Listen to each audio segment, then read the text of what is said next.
Next In. Howdy! We are here for our next installment of Next In. Welcome. I'm Taylor Duncan. This is Shane Schoen. We are both coming to you from Nashville, Tennessee, the beautiful Southeast. As you can see behind us, sun is shining today, even though it's supposed to rain, which, Shane, how has your week been? I know the weather has changed some things, but how's your week been? Pretty good. First off, last name's pronounced Shaun, so it's one mistake of many that we'll probably make throughout our conversation today, which is totally fine. Weather, though, is awesome. Like, I would say that this is my first time ever experiencing humidity during this time of the year. In Seattle right now, it's just like wet and moist, not hot, muggy, and moist. So it feels like I'm like on my own little vacation down in Mexico right now, which is the only other time I've ever experienced this weather outside of Nashville. Did I say Schoen? Yeah, I'm pretty good about saying Shaun, but might be. Under pressure. I know, under pressure. All right, so today, what are we going to talk about? We'll talk a little bit about opening up our office and what a wonderful, delightful challenge that has been.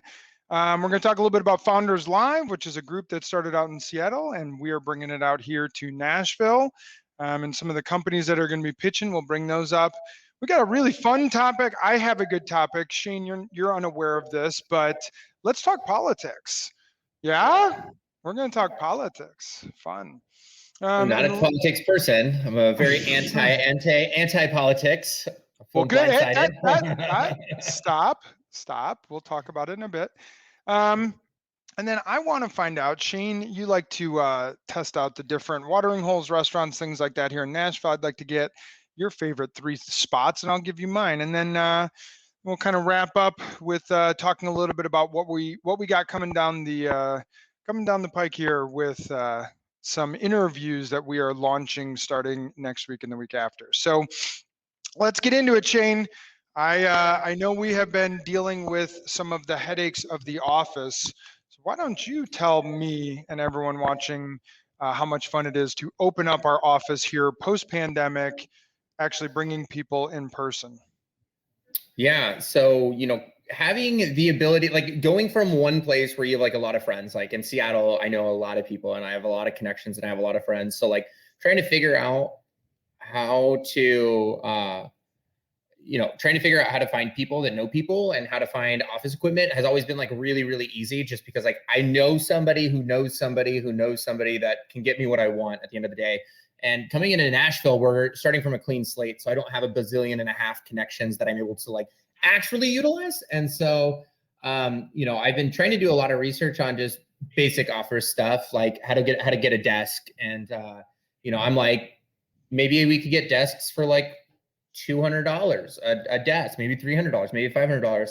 And I'm realizing like I'm going to some of these places and it is a racket. It's like $3,000 a desk. It's like, a 6-person unit, I'm getting quoted for like $35,000. And it just like, it feels like the only way I'm going to be able to set up an office is to like donate my firstborn child to somebody. And it's been kind of obnoxious, and just finding somebody that can help facilitate a conversation around office furniture, non-existent out here right now, which has been kind of obnoxious.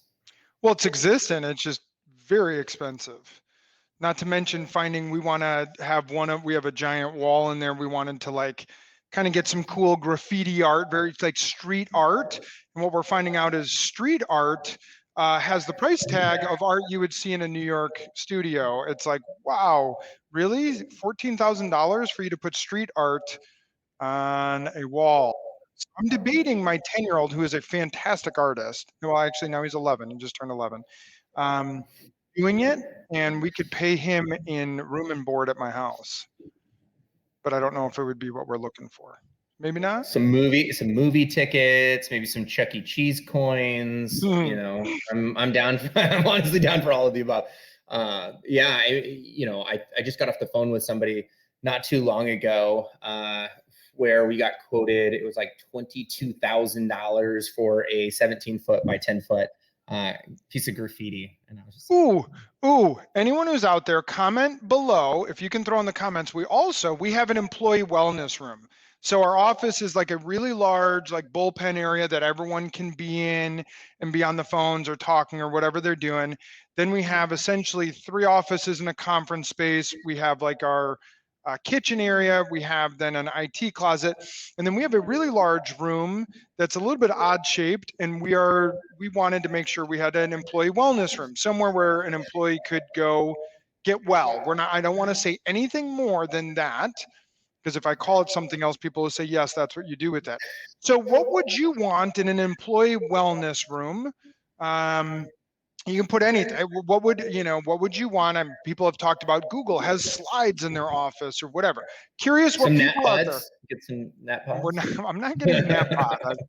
That one just blows my mind. So, but I'm curious, what would people want in there? And do not, Shane, give ideas. No more ideas. I want to see. Don't share my ideas. Oh, don't share your ideas. I don't want to know what you want in there. I want to know what the people listening would want to put in there. I have my own ideas. You know my ideas. So don't say that I want a punching bag. Don't say that you want anything. Don't stop it.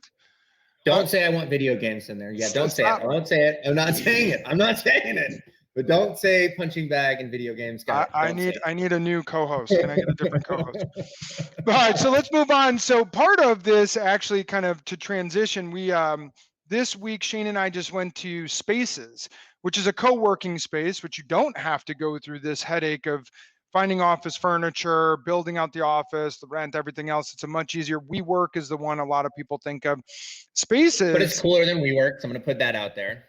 No, Spaces is awesome. And by the way, we don't get paid for this, but Shane and I are launching Founders Live here in Nashville. Spaces has been good enough to sponsor the event and allow us to use their 12th floor terrace at the building that they have, the 17th floor, which is at 222 2nd Avenue here in Nashville.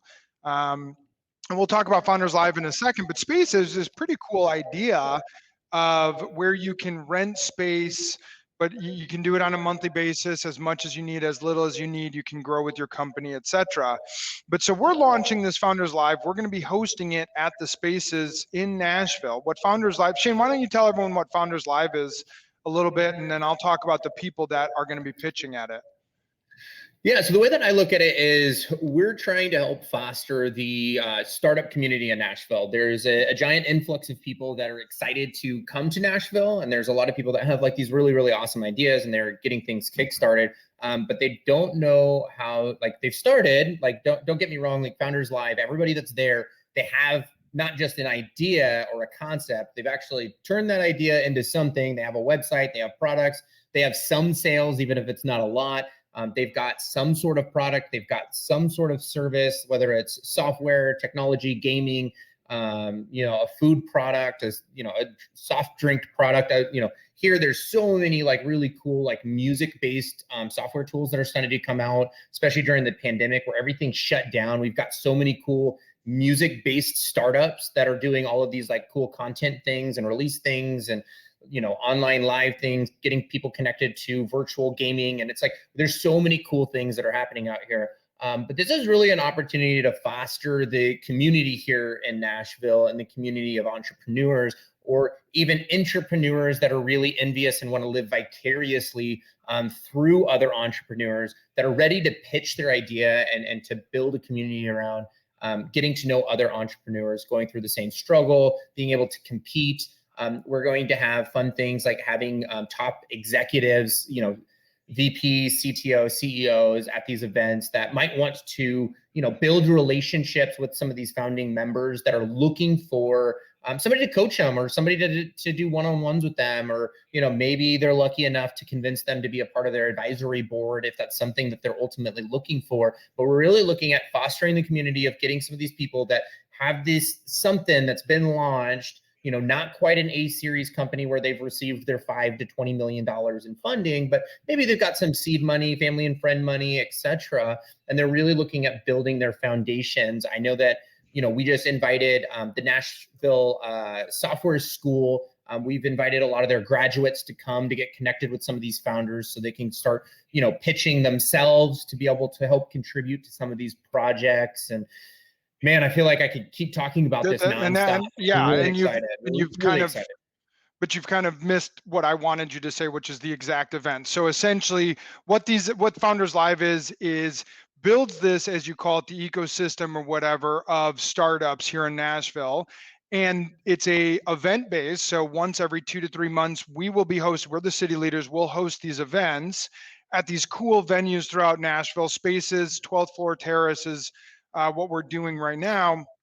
And we are going to bring in 5 founders. They're the entertainment, and they have 99 seconds to pitch their company. The audience then has 4 minutes for Q&A, and then they vote. And that's the entertainment. And then we will have some live music and some free drinks and food and stuff like that, and hang out. And like Shane said, you talked about what's going to happen from this. It's going to be bringing in software developers. It's going to be bringing in entrepreneurs who work at Assurion or Ramsey or whatever these companies to go meet and be board advisors or mentors. It's going to be bringing in VC people and angel investors. I'm an angel investor, so that's where I have a lot of personal excitement around meet some of these companies, or maybe just people who love the show Shark Tank and want to watch five Shark Tank presentations. Or maybe it's people who want to start their business and they want to see how it works and what it looks like. So we're hosting this event. It's June 24th is our first one. Our next one's going to be in September. Eventbrite is where we're hosting. You got to get a ticket, although it's free. We are sponsoring it. And then obviously, like I said, Spaces has donated the spot to use. And then, maybe someone will donate some beers. And speaking of which, we're looking for like a really, really good local brewery or winery or somebody that like commandeers wine in the area. So if you know of somebody local, tag their name down below. And we're looking for vendors right now. Like we've got a couple that we know, but we're also looking for additional vendors that maybe we don't know that we should be reaching out to and talking to. So if you know a vendor, if you know somebody that like has like really, really good local Nashville beer or wine, again, tag down below, because we're definitely looking for that, not just for this event on the 24th if that's too short, but we're going to be doing these every 2-3 months, so we'll be looking for future vendors as well. So that's Founders Live. Felt pretty selfish to talk about what we're doing, but I am very excited. I know Shane's really excited about seeing that thing grow. Just so everyone is aware, the companies that are going to be pitching, and maybe even the people that are going to be pitching, and I hope I say all these right, but we have Versatour and Debbie Garcia is going to be pitching. There's a product, Lena is going to be pitching, John Kepley is going to be pitching the product, Lena, which is just an awesome product. Both of them actually in the hospitality space to some extent, those first two. Meal Pops, and that's Brandon Essie is going to be pitching that. Kristen Grayson Shrimpton is going to be pitching the Vexpo, which is a wedding online wedding service and savings platform. And then Emily Satterley is pitching Itty Ditty. And that's in the music industry. So again, a lot of really cool stuff that we got going. Very excited for all 5 of those founders. We already are getting our next 5 set up for our September. If you are interested in pitching and you're a founder, also, hit me up or Shane up on LinkedIn, or you can always shoot me an email at taylor@nextlevel.io. I'm meeting with all different founders throughout Nashville. Really excited about that happening June 24th for our first one. So let's move on past that, and I want to get into a fun topic. I really, really love talking about politics because, no, I'm kidding. Obviously, politics are like a major polarizing concept. So I wanted to bring up something though, Shane, with you. And so we're not going to actually talk about politics. And I told you, okay, I want to talk about Basecamp. And you're like, oh, cool. So you're going to tell me why Basecamp's a cool company. No, I'm not going to tell you they're cool or not cool. I'm going to talk to you about what they did. It was late April, maybe it was early May. And what happened is, maybe you heard, maybe you didn't hear, the CEO of Basecamp, I think his name is Jason Fried. He posted on a blog post essentially that Basecamp is going to be a politics-free work zone. So we're not allowed to talk about politics at work. Please don't talk about politics at work on our different channels, etc. That is not going to be allowed. No talking about work. And so he did that. He posted that to the world in this big memo to the world on social media. We are not going to talk about politics, right? That was semi-celebrated at the time. There was definitely some applause. 2 or 3 days later, he was hit with a wave of people who then came Yeah. out and said, okay, cool. Yeah. That sounds great. I quit. What say you? Yeah, yeah. I guess my gut instinct was, you know me. I'm pretty similar in the sense of like I'm not going to push my politics on anyone, and nor am I going to like outwardly like post next level stuff of like here are our politic things. Like go do it. Like I'm not gonna contribute like 50% of my staff to like X, Y, and Z. Like I'm like a really big believer in like yes, I'm going to hire somebody that like might be like a super far left, person, and I might pick somebody that's super far right, and then just get them in the same room and say like have a conversation. I actually think it's really unhealthy to avoid any sort of conversations around politics or any sort of like conversation around something that might stir somebody up or evoke some sort of emotion. So like I love having conversations about like what I believe is right and wrong. And I think that that should always be accepted in the workplace. I don't think that you should, bastardize somebody or, it's kind Oh of like if boy, somebody's religious, like, Phil, oh, I'm going to go to sticky religious. Like, situation, right? I'm struggling at talking about this stuff because So this is let's going to be not. posted, but So here's it's the thing. hard. Here's the thing, and you're right, it is. So some companies have taken a very strong social stance. Basecamp decided I'm going to take this very anti-social stance, like we're not going to talk about it. Here's what I think is lost in this whole thing, and maybe this is just my mentality from leading businesses for the last 20 years that I didn't understand was not talked about. Whether you believe the way it was handled was right or wrong, should there be politics or should there not? What I didn't understand is from a leadership standpoint, Basecamp has roughly 80 employees. So it's not this isn't Coinbase, by the way, did something very similar the same week.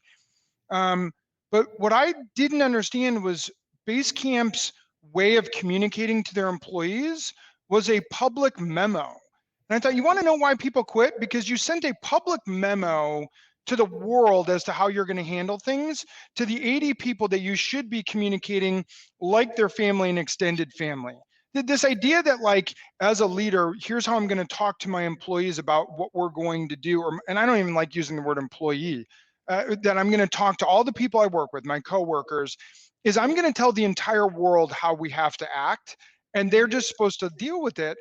I found that to be completely Yeah. tone deaf, and why you didn't communicate with it. At minimum, you're like, your directors, and how do you think people will respond to this? And here's the crazy thing: maybe he knew, maybe this was a way of pushing people out, but I found it to be like so tone deaf to like, I'm going to tell Yeah. the world how our policy is going to be. That's really what I wanted to get to with this, not what's right or what's wrong. It's sticky, it's Yeah. tough. I don't think there's a good answer. Politics, religion, like, Well, and that yeah. goes down to your point, even like with religion and stuff. I mean, it does go down a very slippery slope of what, employees are or are not allowed to talk about. So like, even if you remove, politics and you do put in some sort of like cultural thing, right? Like, we don't want you talking about Christmas because Christmas is, in this specific stereotype in this category, and these are the people that do it. Or we don't want you to talk about Diwali because like, we get it. It's like an Indian holiday, but like, we don't want you celebrating that or talking about that. And at that point, like, can I celebrate anything? Can I talk about anything? Or is everything going to be under scrutiny? And am I going to have to be fearful that you're going to cut the next thing that I really like talking about? And yeah, I mean, that becomes a huge problem. And The simple answer is know your team, know your people, know your family. How are they going to react? Have conversation with them. And doing things unilaterally via public memo, I think is just a giant mistake. To me, that's the ego of the a CEO. And I don't know the person, maybe he doesn't have a big ego, but it feels like it's the ego of like, I get to make decisions, you live with them, versus I'm going to work with my team to make the right decision for everyone involved.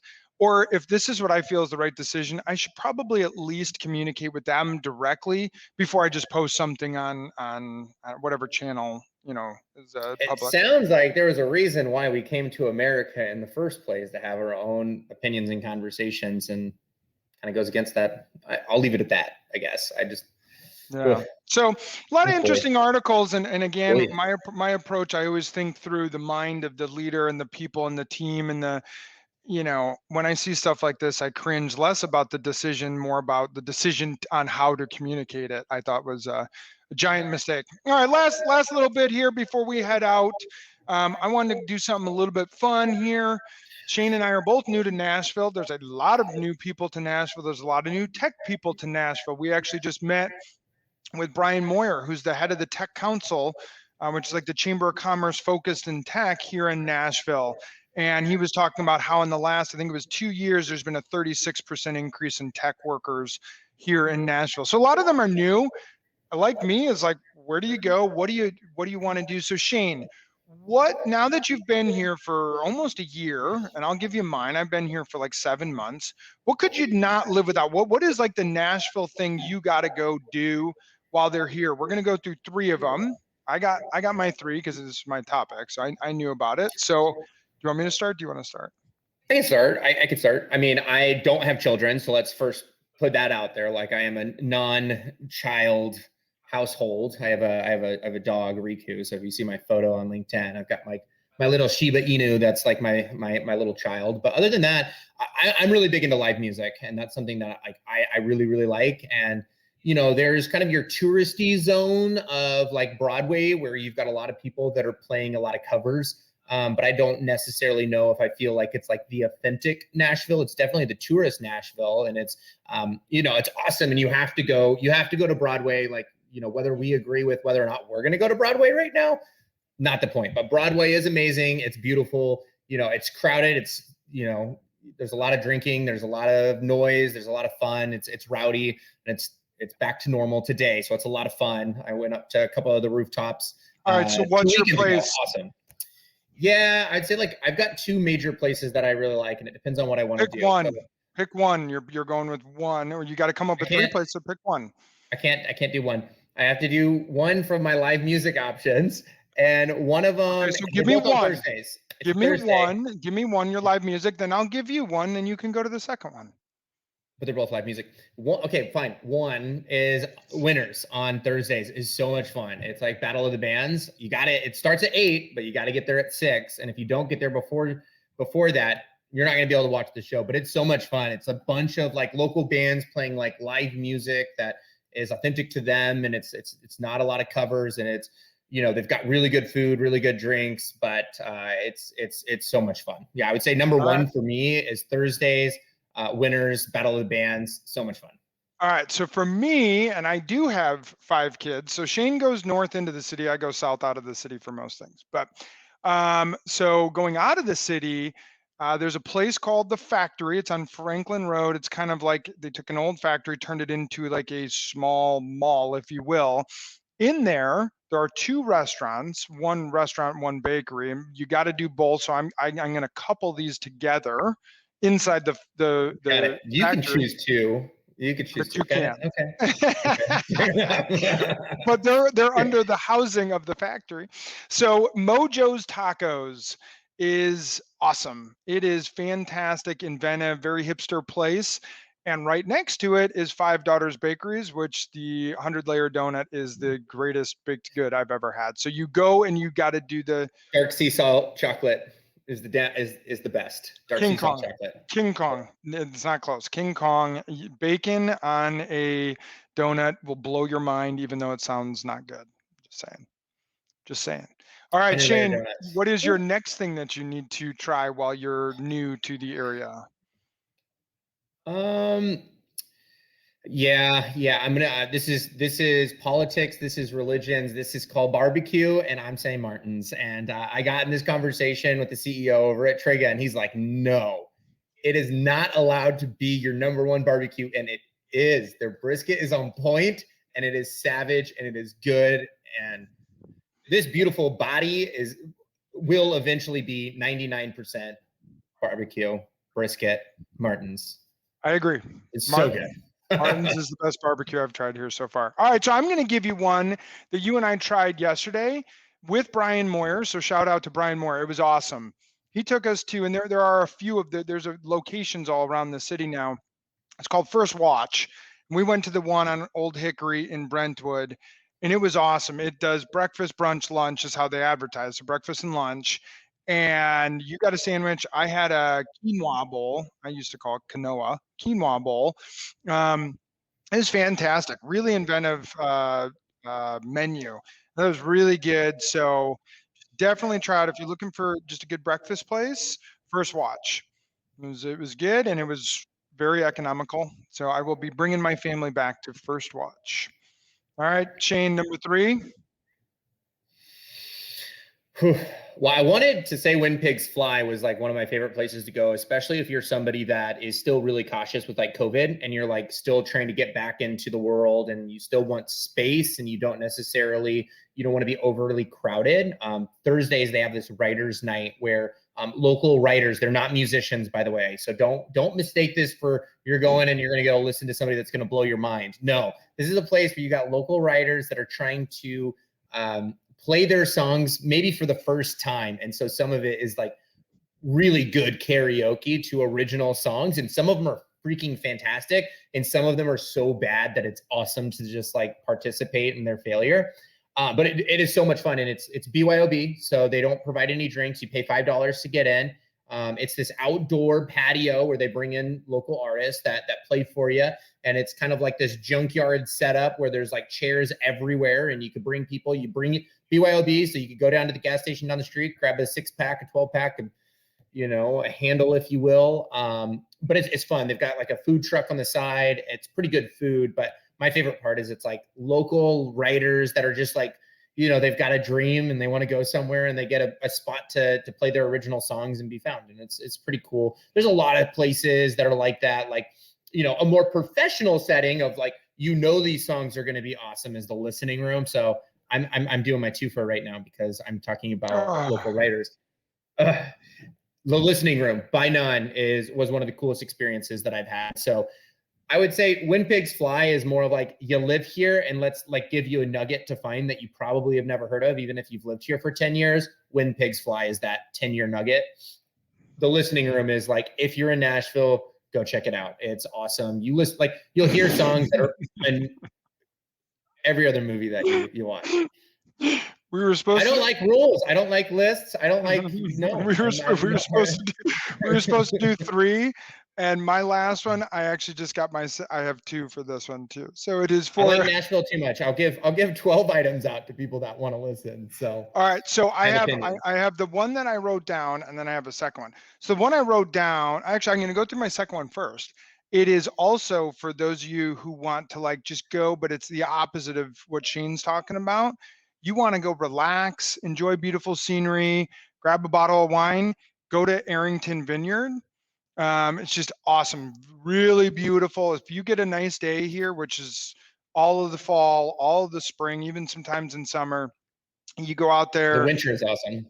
Yeah, the winter is actually when it's, I think, at its best, as long as it's not really cold. And so Arrington Vineyards is beautiful. Every time I have family and we go there, grab a bottle of wine, we bring a picnic, and it's awesome. The place though that I love taking my family, it's just go for a nice walk, Radnor Lake State Park. Yeah. We actually went there on vacation, just walk. There's millions of little trails. The easiest one, just a big loop around. Majority of the, I guess it cuts off the, halfway through the lake, there's a bridge, but it's gorgeous. When we went with our kids and a friend and their kids, we must have seen, I don't know, 1,000 turtles. And that's not, exaggerating. There's no hyperbole in there. It was probably 1,000 turtles. Every single log had like 25 of them stacked up on top of each other. So pretty. So it was really cool. So Radnor Lake State Park. When you went, did you see turkey? Did you see deer? Did you see any of that? We saw one turkey that like kind of charged at us because our kids were playing with it. So, and some other ladies like, nah, you probably just leave it alone. So kind of did charge at us. No deer. We saw one turkey, saw, a bunch of like lizards, squirrels, stuff like that. And then like herons and stuff. Yeah. Oh yeah. Some huge herons. Yeah. It was gorgeous. It was beautiful. It was really nice. Just walking trails.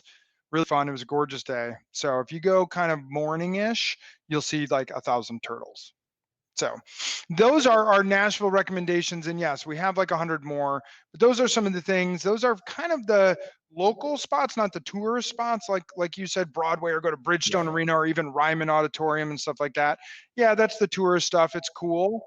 Those are some of the stuff, now that we've lived here and friends are telling us, check this out, that we've gone to, that are just fantastic. So I'm surprised you didn't throw out some of your ethnic restaurants at like Bangkokville and stuff, but that was me kind of throwing that one in there. Nolensville Pike, if you have any desire for any magnificent taco or anything like that. Yeah, Mojo's Nolensville Tacos. Pike, there's like 1,000 taco trucks along that stretch. But All right, yeah, so I just can't recommend. I don't even know how to pronounce them. I just drive that way eventually, and you'll see it. all right. So now, Shane, tell us what we got coming up. We're going to be getting into the product line, product space, product management, with some interviews and stuff. Why don't you kind of announce what that is, and wrap us up with telling everyone how to stay connected to us? Yeah, so one of the things that we're going to start doing is we're going to start sprinkling in, outside of just me and Taylor talking. We're going to be interviewing some of the best and the brightest in the U.S. In a number of different executive roles to kind of share their stories, shed some light on, how did they get to where they're at, where are they going, et cetera. So, here over the next couple of weeks, we're going to be releasing some episodes where we're going to be interviewing so directors of product, CPOs, et cetera. Right now, we're going to be doing a series of product executives. And picking their brain and just trying to help them shed some light on how did they get into product? Why did they get into product? If somebody wanted to, follow their footsteps, what are the steps they're going to need to take to ultimately get there? And then not only that, but hey, if you're interested in the company that they work for, what are you going to need to do to impress them through their interview process? And I'm really excited about not only interviewing some of these product people, but then a series of, other segments as well. That's awesome. All right. Well, that wraps us up for June 11th here. We're hitting summer everywhere across the globe. Schools in Chicago are closing, and we're hitting summertime. So enjoy the beautiful weather. Stay connected with us. Couple of things here. Number one, obviously go find us on LinkedIn. Subscribe to the YouTube channel so that you guys can see this. Comment down below. Hit the little red button over there to subscribe. You can find Shaun and Taylor Duncan on LinkedIn. Obviously, come join us. You'll see all these updates. Go to Eventbrite and look up Founders Live Nashville, and you'll see the June 24th event. Go grab tickets for that so that you can meet VCs, founders, developers, or people who love the show Shark Tank. I think that's about everything we got for today. We can't wait to see you guys again, probably next week, with our first interview. All right. See you guys. Next in.